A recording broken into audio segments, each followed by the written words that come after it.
Bueno, está con nosotros el diputado provincial Rubén Giustiniani. Bienvenido, diputado. Gracias, Juani, un gusto. Gracias por la invitación. La primera pregunta tiene que ver con un montón de veces que le hemos preguntado qué había en el contrato YPF-Chevron. Finalmente pudo acceder, lo consiguió. Y lo tiene a disposición, ¿no? Porque yo lo primero que digo siempre es que no era un problema, una cuestión, un planteo de Rubén Giustiniani, ni siquiera como senador, sino fue una lucha del derecho de acceso a la información, de un tema clave como es la explotación de recursos naturales del país, la zona más rica del país, Vaca Muerta, la segunda reserva de gas no convencional del mundo y la cuarta de petróleo no convencional del mundo. Finalmente accedí al contrato, por eso lo puse a disposición de la justicia, porque hubo una denuncia el jueves pasado de Moner Sanz, y una denuncia penal por incumplimiento de los deberes de funcionario público a quienes firmaron ese contrato, y le dejé una copia al fiscal Dilelo y otra copia al juez Torres. ¿Qué aparece ahí? Bueno, aparece cosas muy raras. Aparece, primero, que no es lo que nos dijeron, no lo firmaron YPF y Chevron, sino que lo firmaron dos empresas offshore radicadas en paraísos fiscales. O sea, primera cuestión gruesa. Y aparece una offshore que es YPF J-Oil Investment One en el estado de Delaware, conocido paraíso fiscal de Estados Unidos, y Chevron Overseas en las Islas Bermudas. Por lo tanto, eso primero, además, Chevron Overseas como prestamista, YPF J-Oil Investment One como tomador. O sea, además no es una inversión directa de Chevron en Argentina, sino que es un préstamo. Y es un préstamo que se le da a Chevron el 50% del área en Vaca Muerta, donde se llevan el petróleo y el gas que ellos quieren. Por 35 años. La empresa mitad más uno estatal formó una empresa en paraísos fiscales, digamos. Varias. O sea, esta es la YPF J-Oil Investment One firma el contrato. Se crea una segunda que es subtomadora del préstamo, también en el estado de Delaware, YPF J-Oil Investment 2. Después se crea una en Bermudas, de YPF, y otra en Uruguay. Esa triangulación, ese entramado, termina en una SRL en Argentina, CHNC, que es petróleo no convencionales, que es la que toma el 50% de lo que le da YPF de la concesión que le dio Neuquén a YPF, y le da ese 50% a esa SRL.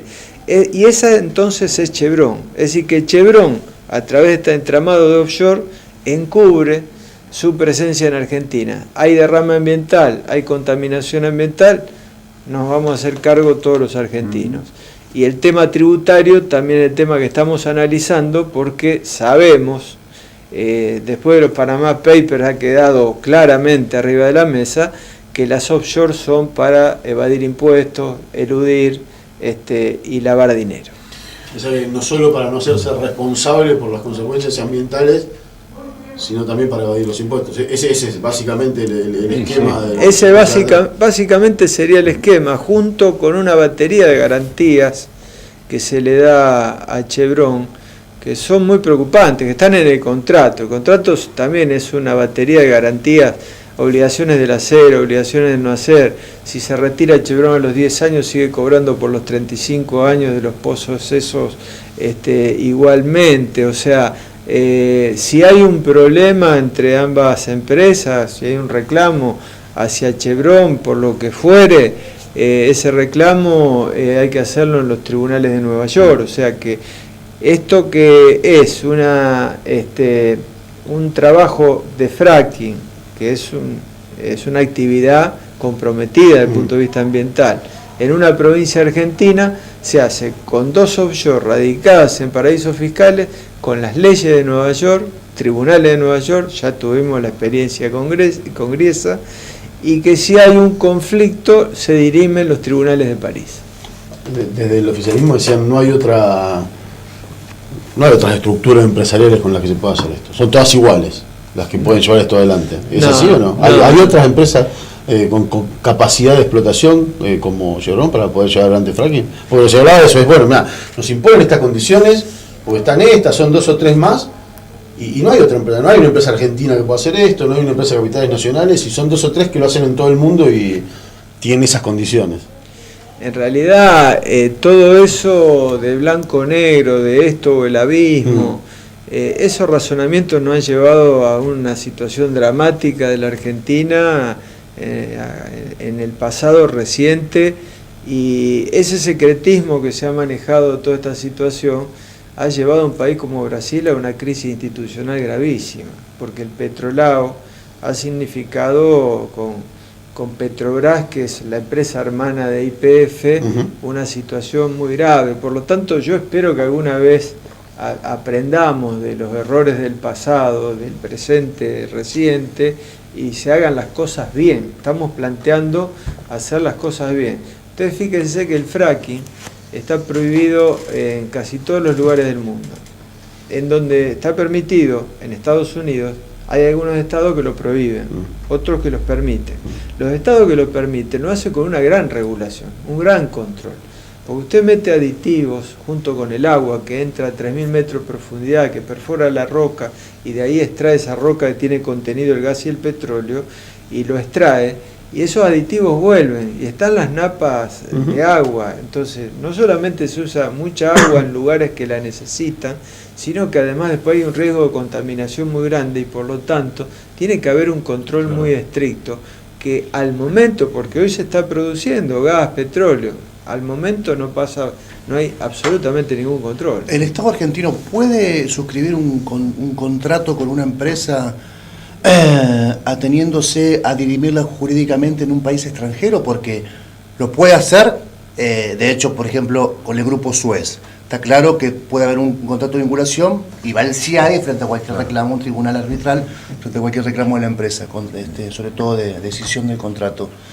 Pero en términos jurídicos, ¿se puede el Estado argentino firmar un contrato en donde queda expresamente claro que resuelven las cuestiones jurídicas en tribunales extra territoriales? ¿Cómo pasó? La pregunta es muy importante, porque acá el Estado argentino no lo firma el contrato, lo firma una subsidiaria, ni siquiera lo firma YPF, Sociedad Anónima, lo firma un offshore, como yo explicaba al principio, que está radicado en el estado de Delaware.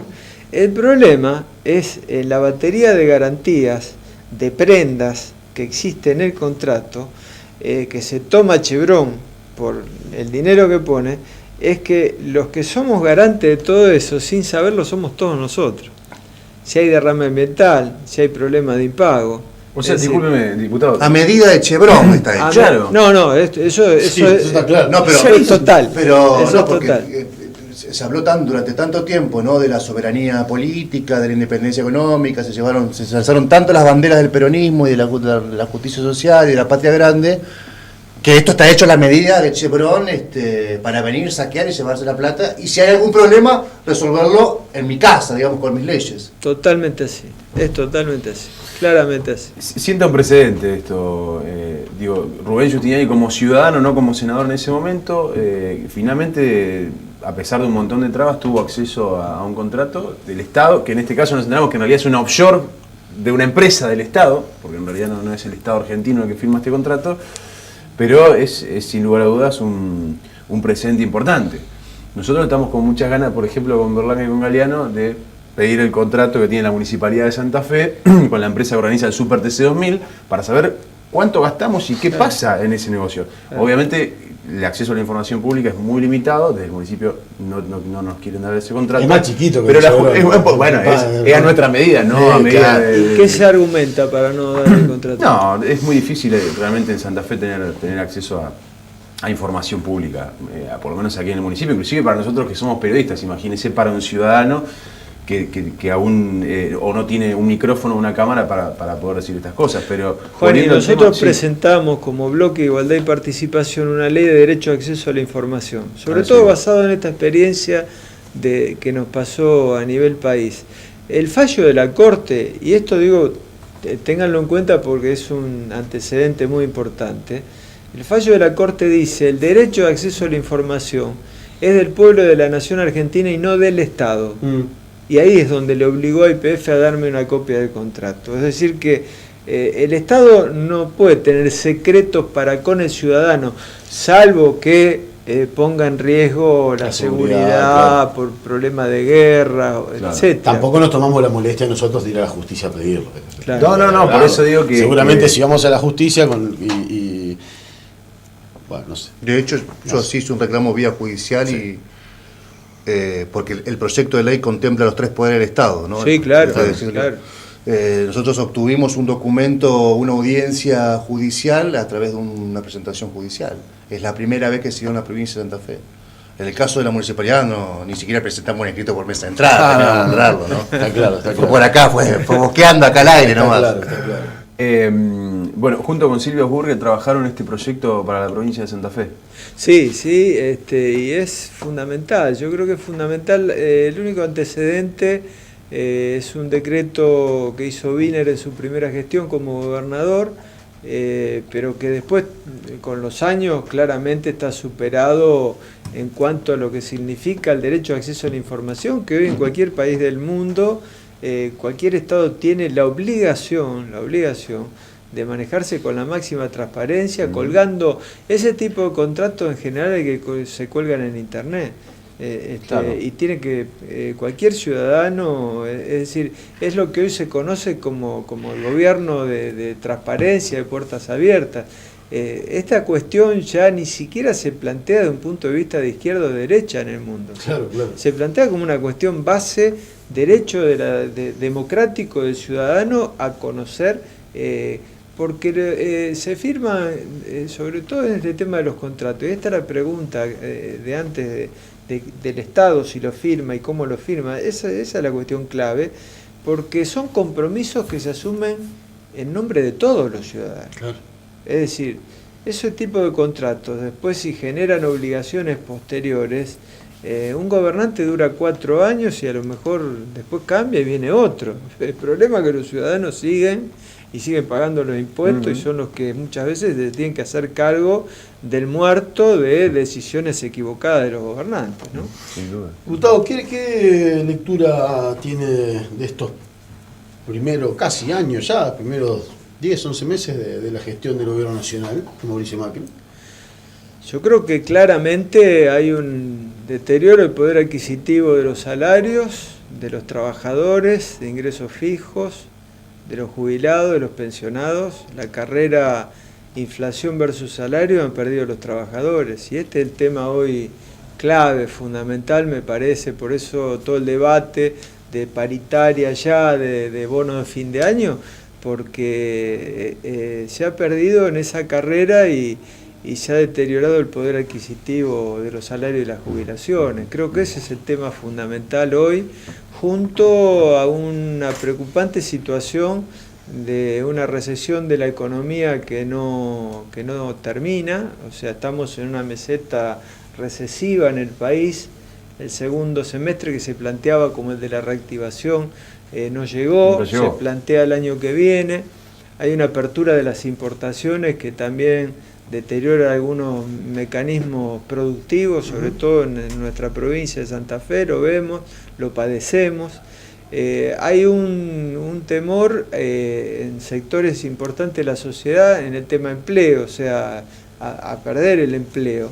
Es decir, que creo que claramente se ha sustentado una política en estos meses donde al mantener usted la tasa de interés 2 puntos por encima de la tasa de inflación, claramente hay un ganador que son los bancos, que es la renta financiera, y que se ha apostado en ese sentido. Eso conspira contra la producción, conspira contra la productividad, porque es mucho más rentable hacer un plazo fijo que invertir en una actividad productiva. Y menos riesgoso, ¿no? Eso ha frenado la actividad y ha frenado la inflación, es decir, ha bajado un poco la tasa de inflación, no lo que el gobierno esperaba, sobre un mecanismo que es recesivo. Por lo tanto, eso conspiró contra las mismas expectativas del gobierno y de todos nosotros de que esto arranque y que se produzca un crecimiento de la economía, que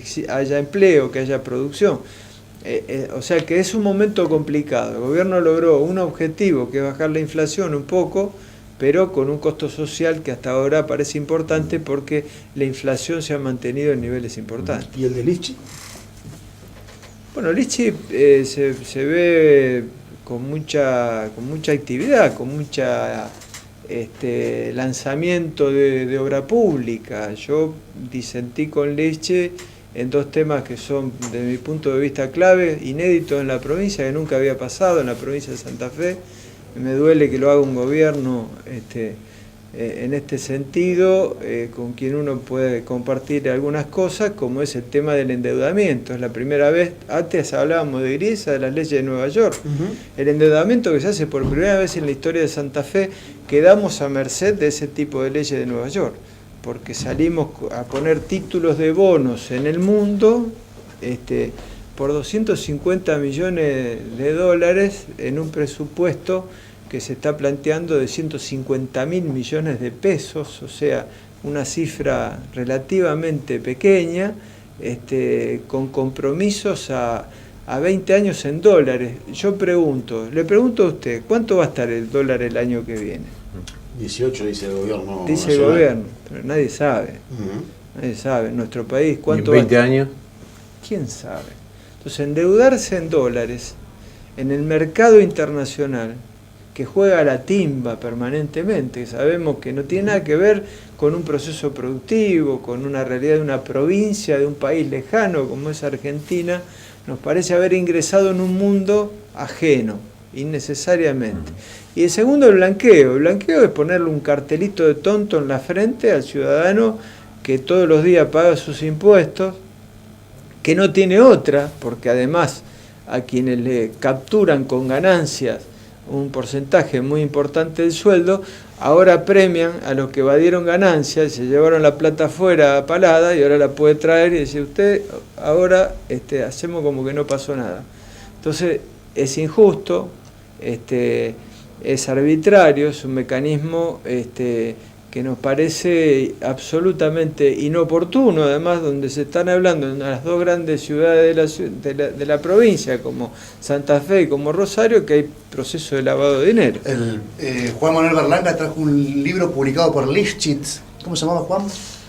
Algo así como algunos tips de Lifshitz respecto a bitácora digital. Bitácoras de pensamiento, línea de pensamiento respecto a los temas centrales de la gestión, y calificaba el blanqueo como un hecho inmoral, casi un hecho delictivo. Claro, en ese momento el blanqueo del kirchnerismo. Pero Lifshitz, ¿no? Lifshitz. Sí. Es noticia por estos días una gran investigación que hizo la justicia de Rosario respecto a una banda que se supone lavaba dinero a partir de fraudes inmobiliarios, se obtenían ilícitamente inmuebles, los revendían entre ellos, supuestamente también, y después los ponían en el mercado, una especie de frontón financiero que terminaba blanqueando el dinero.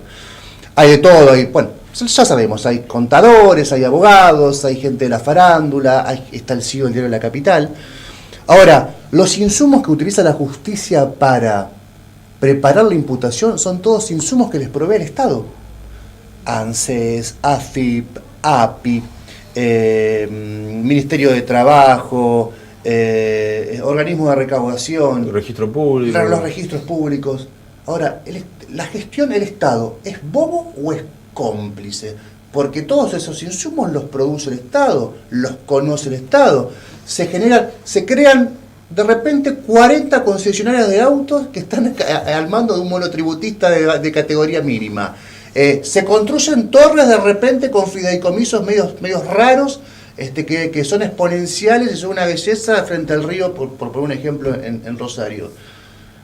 No siente como hay que una deuda de la política también decir, bueno, todos estos años nosotros tuvimos todos estos insumos, esta gente crecía al lado nuestro, ¿y nosotros qué hacíamos? No sé si usted se hace esa pregunta. No, totalmente. No solamente nos hacemos esta pregunta, sino que yo lo he denunciado del Senado de la Nación, esto, porque eran situaciones que uno las ha planteado con el tema de la FIP, con el tema de las oficinas que tenían que investigar todos los procesos de lavado. El señor Esbatela, que nunca investigó nada, lo hemos planteado prácticamente muchas veces por año en cada uno de los debates en el Senado de la Nación, cuando se abordaban los temas específicos, los presupuestos, cuando discutíamos estas cuestiones, los blanqueos anteriores. Yo fui a buscar mi discurso en los blanqueos anteriores cuando voté en contra en el 2008 y en el 2013, o sea que son los blanqueos anteriores a este, que dice que son distintos. No son distintos, son todos iguales los blanqueos, hasta las mismas cifras parecen, porque en el blanqueo anterior y en el anterior, 2008-2013, también se pensaban 100.000 millones van a volver y entonces se va a reactivar la economía con los millones que vuelvan, y en realidad lo único que se blanquea después son, como lo vimos en estos días, algunos que la tienen en el colchón y la quieren blanquear, los que la tienen afuera no la traen. Incluso el mecanismo que está planteado en este blanqueo es más negativo que los anteriores en ese aspecto. O sea, usted puede blanquear el dinero que tiene afuera y no traerlo. Le da esa posibilidad también. Es decir, que es importante lo que usted dice, porque sí, siempre hay sectores de los gobiernos que evidentemente tendrían que haber actuado no podemos decir, ¿qué pasó? De golpe nos dimos cuenta, ¿no? Algunos hemos planteado estas cuestiones en momentos anteriores. Y le agrego una chiquita que está relacionada. Se habló mucho también del tema, pero queríamos saber la conclusión que usted tomó respecto a que este escándalo, que dos ex ministros de la gestión aparecían, digamos, defendiendo públicamente, formalmente a dos integrantes de esta banda de lavadores y estafadores. ¿Cómo lo vivió usted a esto concretamente? Bueno, creo que estamos hablando de su parte y de Lewin. Sí, ¿no? Es un hecho negativo, porque evidentemente que defender a quienes se está acusando, funcionarios hasta ayer que tuvieron acceso a toda una cantidad de elementos y de puesta en funcionamiento del nuevo sistema judicial, en todo lo que fue la puesta en marcha del sistema acusatorio, de nuevos fiscales, evidentemente que no le puede caer bien a nadie, eso, absolutamente a nadie. Hay otro debate, si desde el punto de vista de la abogacía es legal, no es legal, es ético, no es ético. Me parece que esta aparición ha sido altamente negativo. Nadie desde la sociedad puede ver esto con buenos ojos. Habla, por ejemplo, si usted quisiera ahora, planteó dos disidencias respecto a la gestión, y dijo, lo lamento porque es el gobierno progresista, el gobierno progresista o el gobierno del partido que yo, digamos, vengo militando y representando hace años. Ahora, si quiere, ¿habla con Lifchit o con Bonfatti o las relaciones están cortadas? No, yo nunca corté ninguna relación. Tengo diferencias políticas profundas con Bonfatti y con Lifchit. Pero puede hablarlas todavía. Sí.